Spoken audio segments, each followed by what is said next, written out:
Londres, en cette fin de règne de Victoria, se dresse comme une bête géante. Elle respire par 4 millions de poitrines. Elle sue, elle fume, elle gronde. Le jour, ses rues roulent un fleuve humain.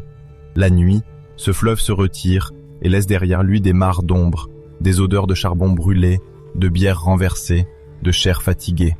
Au centre, la cité brille, carrée comme un coffre-fort.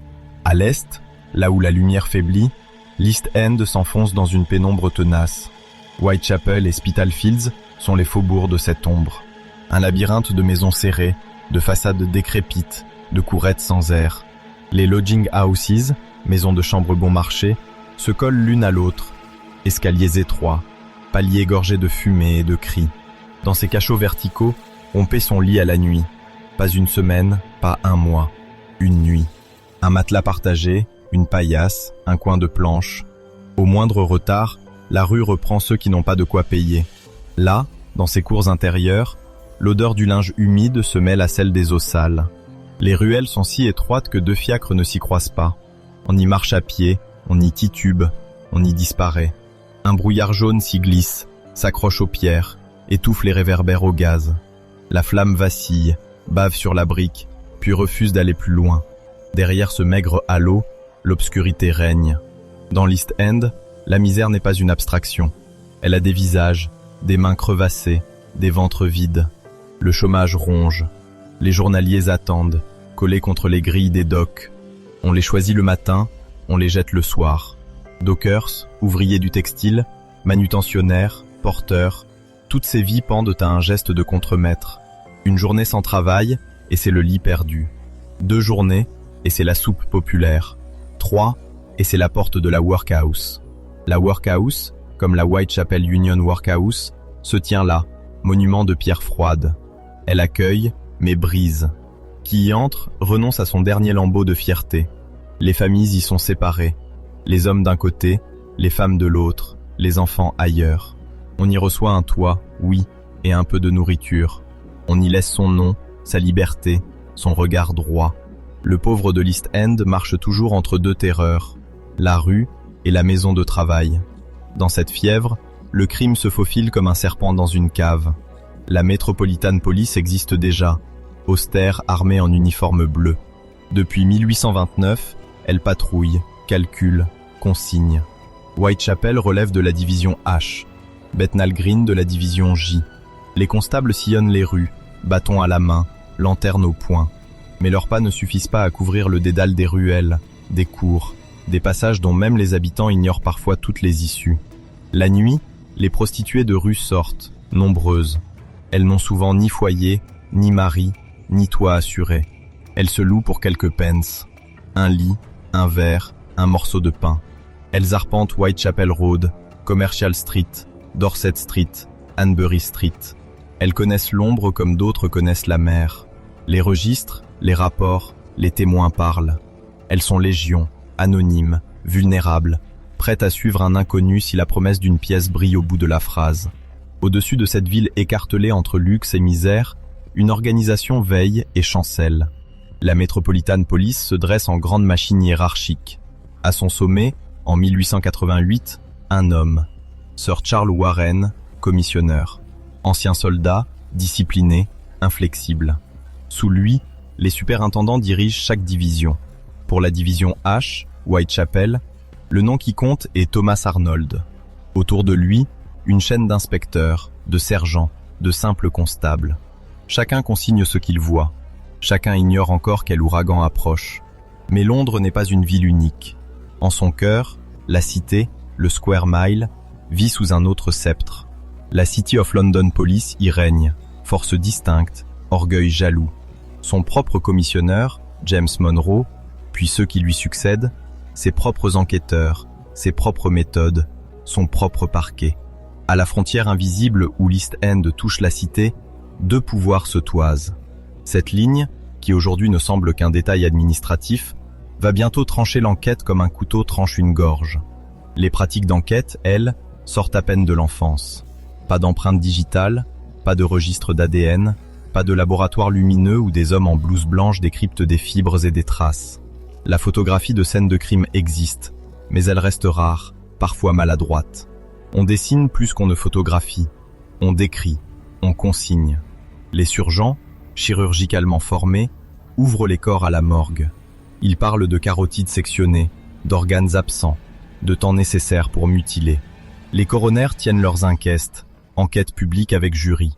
Les témoins défilent, les voisins racontent, les policiers exposent. Le verdict tombe en mots, non en certitude. Avant même que le nom de Jack l'Éventreur ne se grave dans la peur du peuple, le sang coule déjà dans l'East End. Les prostituées sont frappées, parfois égorgées, parfois poignardées, bien avant cet automne 1888 qui va faire trembler la ville. Les journaux ont déjà écrit, les foules ont déjà murmuré. Les meurtres dans ces rues ne sont pas une nouveauté. Ce qui approche, pourtant, a une autre forme, une autre persistance, une autre signature. Le 7 août 1888, l'aube se penche sur George Yard Buildings, un immeuble de Whitechapel. Dans une cage d'escalier, un corps de femme gît, étendu sur les marches. Elle s'appelle Martha Tabram, ou Martha Turner selon les registres. Elle a été frappée plus de 30 fois par une arme blanche. La chair est criblée.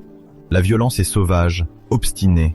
Mais l'abdomen ne porte pas encore ces mutilations particulières qui marqueront l'automne. La Metropolitan Police enquête.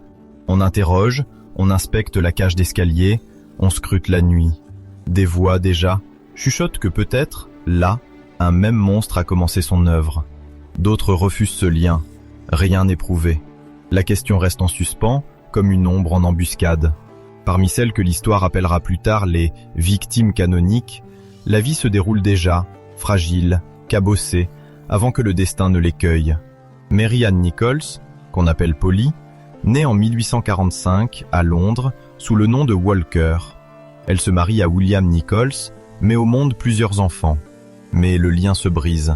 Séparation, pauvreté, l'alcool assombrit les soirées. En 1888, elle erre dans l'East End, passant de lodging house en lodging house, chassée chaque fois que la pièce manque pour payer le lit. Annie Chapman, née Smith en 1841, suit une trajectoire qui s'effrite peu à peu. Elle épouse John Chapman. Puis, là encore, la séparation, les disputes, l'alcool qui ronge. Elle finit par se retrouver elle aussi dans ces hébergements bon marché de Spitalfields où chaque nuit se mendie et se boit. L'espoir se rétrécit, la dignité se bat pour survivre. Plus au nord, un autre destin bascule vers l'ombre. Elizabeth Stride, née en 1843, en Suède, sous le nom d'Elizabeth Gustafsdotter. Elle traverse la mer, cherche une vie nouvelle à Londres. Elle épouse John Stride. Là encore, les liens se détendent, se rompent. Elle vit de travaux occasionnels. La rue l'absorbe, la prostitution s'impose comme dernier recours, lente et inexorable descente. Catherine Eddowes, née en 1842 à Wolverhampton, connaît dès l'enfance la morsure de la pauvreté. Elle vit, aime, se lie d'abord à Thomas Conway, puis plus tard à John Kelly. Elle glisse d'une ville à l'autre, puis se fixe dans l'East End. Lodging house pour refuge, alcool pour oublier. On la voit souvent dans les rues, changeant de toit comme de jour, oscillant entre lucidité et ivresse. Mary Jane Kelly, ou Marie-Jeannette Kelly, avance, elle, dans une sorte de brouillard biographique. On parle d'origines irlandaises, peut-être galloises. Rien n'est sûr. Les fragments se télescopent. On sait seulement qu'elle finit à Miller's Court, dépendance de Dorset Street, à Spitalfields. Elle loue une petite chambre au 13, payant son loyer à un propriétaire, John McCarthy. Entre ces quatre murs, elle tente de tenir une vie. Elle vend son corps pour payer ce carré d'espace. Elle rêve parfois à voix haute d'une autre existence, mais ses pas restent enfermés dans ses ruelles. Pendant que ces femmes luttent, chutent, se relèvent, un autre théâtre se met en place. Dans les bureaux de la Metropolitan Police, les noms des responsables s'assemblent comme les pièces d'un échiquier. Sir Charles Warren trône au sommet. Dans l'automne 1888, un homme vient renforcer le cœur de l'enquête criminelle. Robert Anderson, assistant commissionnaire du CID, le département d'investigation criminelle. En dessous, dans la division H, un inspecteur à la moustache dure et au regard calculateur attend son heure. Frederick George Aberline. Il connaît les rues, les tavernes, les rumeurs. À ses côtés, Edmund Reed, autre inspecteur de la division H, prépare ses carnets, ses questions, sa patience. Dans l'ombre de ces hommes, James Monroe joue un double rôle, à la fois lié à la direction du CID et futur successeur de Warren comme commissionneur. Les médecins, eux aussi, tiennent leur poste. Dr Rhys Ralph Llewellyn, qui bientôt ouvrira le corps de Mary Ann Nichols, Dr George Baxter Phillips, médecin de police pour Whitechapel, qui observera attentivement les chairs d'Annie Chapman et d'autres encore. Dr Thomas Bond, chirurgien de la police métropolitaine, dont la plume rédigera un rapport sévère sur les mutilations, cherchant à lire dans la chair les traits d'une âme invisible. Autour d'eux, les coronaires se tiennent, figure grave des inquestes. Wynne Edwin Baxter, qui entendra les témoins de plusieurs des futures victimes. D'autres noms viendront. Samuel F. Langham, Roderick MacDonald. Chacun joue sa partition dans ce drame judiciaire sans dénouement. La presse, enfin, aiguise ses plumes. The Times, froid, autoritaire. The Daily Telegraph, ample et bavard.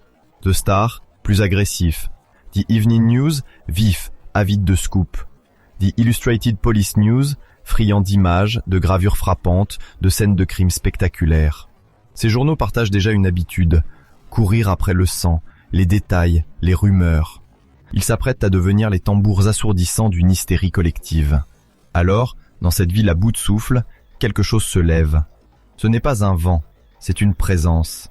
Elle circule dans les rues de l'East End comme un froid nouveau. Elle ne porte pas encore de nom. Aucun titre ne l'a baptisée. Mais quand, le 31 août, à Bucks Row, un charretier découvrira un corps étendu, la gorge tranchée, le ventre blessé, la légende commencera.